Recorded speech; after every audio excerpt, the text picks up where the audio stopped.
From the moment she walked into that school, every teacher, counselor, and even the principal had already given up on her.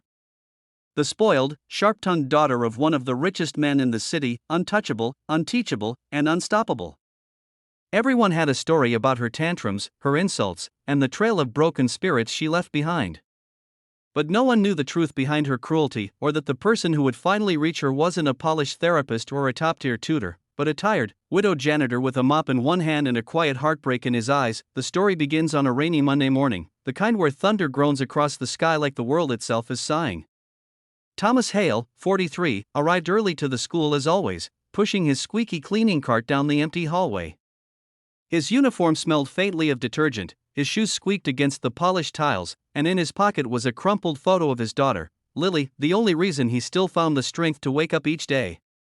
Lily was 9, sweet but quiet, missing her mother more with every passing year. Thomas had promised her he'd give her a good life, even if it meant scrubbing toilets and mopping floors for a living. That same morning, a black limousine rolled up outside the school gates. The staff tensed as if the president himself had arrived. Out stepped a girl of 16, sleek black hair cascading over an expensive leather jacket, her eyes cold and distant. Clara Voss, daughter of Damien Voss, billionaire tycoon, philanthropist, and owner of half the city. Her reputation preceded her. 3 expulsions in 2 years. One incident that nearly went viral online, a teacher in tears after Clara publicly humiliated her during class. She was a storm no one could control. By lunchtime, the chaos had already begun. She'd insulted 2 teachers, skipped class, and smashed a vase in the principal's office after being reprimanded. The staff were whispering already, she won't last a week here. But fate has strange ways of intertwining souls that should never have met. That afternoon, Thomas found Clara sitting alone in the hallway behind the gym, tossing pieces of paper into a puddle of dirty water. Her eyes were red, though she tried to hide it behind a glare that could cut glass. He almost ignored her. After all, she wasn't his problem, but something about the look in her eyes reminded him of Lily the night she lost her mother. That same broken defiance. Rough day? He asked softly, pushing his mop bucket past her. She scoffed, not even glancing up. Do you talk to every student sitting on the floor, or am I just lucky? He smiled faintly. Only the ones who look like they could use someone to listen. That caught her off guard. She looked up at him, her expression confused. No one ever spoke to her like that, calmly, without fear or judgment. Just a janitor, with tired eyes and gentle words. She wanted to snap back, to shove him away, but she didn't. Instead, she muttered, "You wouldn't understand." Thomas looked at her quietly. Maybe not. But I've cleaned up a lot of messes in my life, some spilled milk, some broken hearts. It's all the same once you've been through enough. And with that, he walked away. Something about those words stuck in her mind that night. The next day, she didn't skip class. She sat in the back, silent, distant, but watching him when he passed by in the hallway. There was something strange about him, this man who smiled despite having so little, who whistled while cleaning up after others, who seemed at peace in a world she hated. Days passed. Then weeks. Slowly, without realizing it, Clara began lingering in places she knew he'd be: the library after school, the cafeteria before class, pretending to be lost or bored. Sometimes they talked.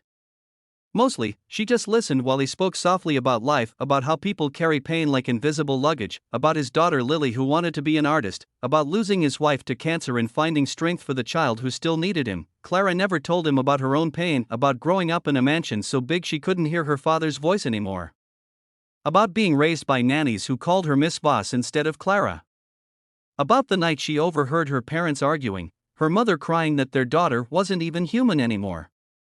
About how her mother left and never came back, but one day, Thomas found out anyway. It was a stormy Friday evening when the school held its charity event. Clara was there because her father forced her to attend. The whole school buzzed with excitement. The billionaire himself was coming. But the moment he arrived, the tension was thick enough to choke on. Damien Voss didn't even look at his daughter. His handshake was firm, his smile practiced, his phone constantly in hand. Clara stood beside him like a shadow, unnoticed, unwanted. Halfway through the night, she snapped. When her father made a joke about donating money to fix broken kids, she threw her drink at the wall and screamed, "Maybe you should start with your own," before storming out. Cameras caught it. Everyone whispered. The perfect daughter of the perfect billionaire, broken before their eyes. Thomas found her again, this time sitting behind the school gym, drenched in rain, mascara running down her face. I ruined everything, she sobbed when she saw him. He'll send me away again. He always does. I hate him. I hate everyone. Thomas didn't try to stop her tears. He simply took off his jacket and draped it over her shoulders. Then he said quietly, "You don't hate everyone. You just want someone to stay when things get ugly." That night, Clara told him everything. Her loneliness. Her anger. Her fear that she was unlovable.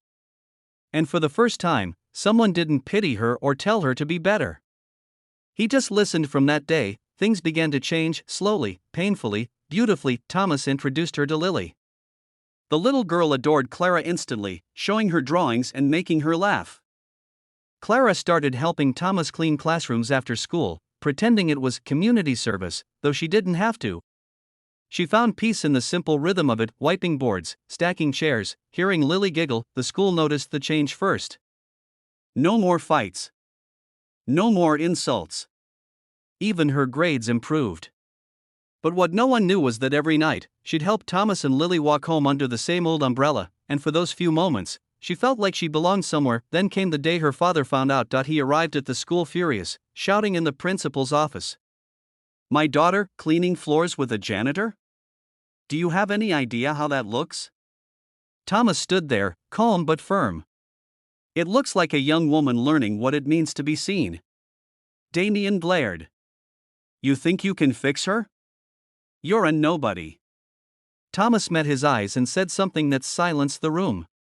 Then maybe that's exactly who she needed. For the first time in years, Clara spoke up for herself. "He's the only one who treated me like a person, not a problem. Maybe you should try that sometime." The argument ended with Damien storming out. But something changed after that day, not just in Clara, but in him. Weeks later, he showed up at the janitor's closet while Thomas was mopping. "She talks about you," he said quietly. "I don't know what you did, but thank you." Thomas just smiled. "All I did was listen." Months later, Clara graduated, not just with good grades, but with something even rarer, peace.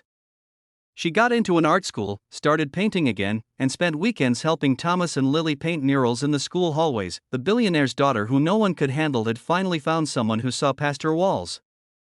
And the janitor who'd lost everything found, in her, a reminder that kindness still had the power to heal, because sometimes, it doesn't take riches, titles, or brilliance to change a life. Sometimes, it just takes one person who refuses to walk away, and that is how the impossible happened.